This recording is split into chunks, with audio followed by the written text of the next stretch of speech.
Here I am at 7 o'clock on a Saturday morning, and the other day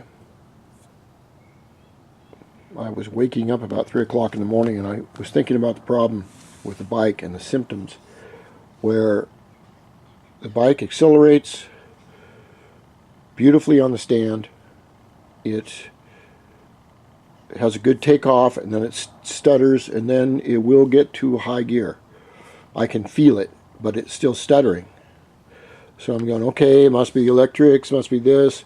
And you remember in the previous videos I said that this bike is probably some stupid little problem that I've overlooked.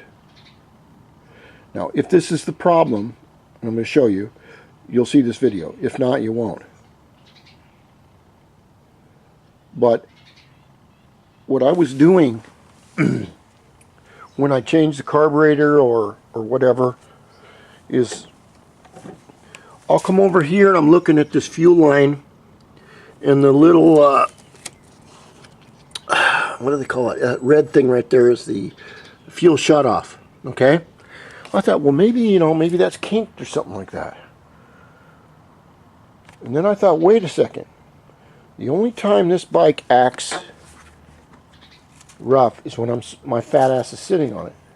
So I'm going, what could affect the performance of me sitting on this thing? And this is what I found. I'll get down here on one knee. This is a fuel line, okay? This is your fuel line right next to your shock, right next to the box right here. Now when I get my fat 200-pound ass sitting on there, this compresses the shock, which could be compressing the fuel line. What I wanted to do was take the fuel line and put it behind here, but I never got around to it because I was trying to get the bike to work right. And I remember when I was so eager to get the bike going that I stuck on the seat, I stuck on the helmet deal, and I didn't reroute the fuel line. So now what I'm going to do is set my 30mm carburetor back to the way it was at first, which is just neutral. Then I'm going to reroute the fuel line. Then I'm going to try it.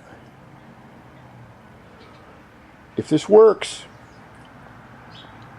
I've spent a lot of time dicking around on a little problem that I overlooked.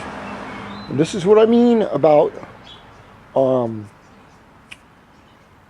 little tiny problems can cause a lot of other problems.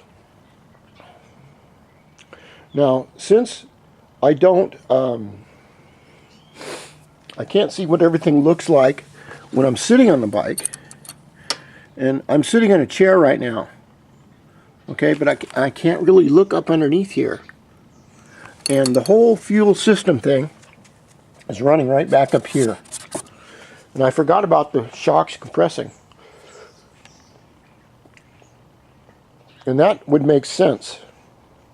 That when I go to jump on the throttle up here, that if the gas is crimped off at all, or fuel or petrol, whatever you call it, or if you're in Australia you call it gasoline, like the Mad Max movies. I think that's cool. Australians got this neat accent. It's just cool. So do South Africans. Anyway, I'm going to reroute the gas line behind here where it should be, and see if that's the problem, because I rebuilt the variator, I rebuilt the clutch, I rebuilt the intake, and if it's not that, then it's going to be the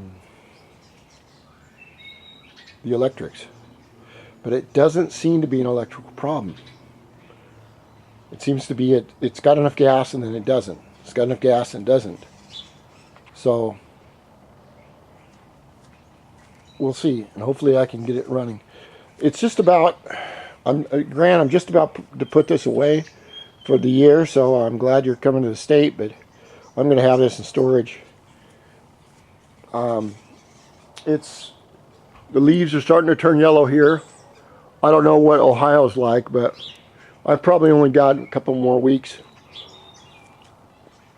And what I would like to do is put the bike away, knowing that I have it fixed and it's going to be perfect for next spring, along with all the other little parts I'm going to add. And my fuel line has been leaking. I've had a problem with putting these big fuel lines on the car because they don't have enough space around it, and I've figured out how I'm going to do that. All right.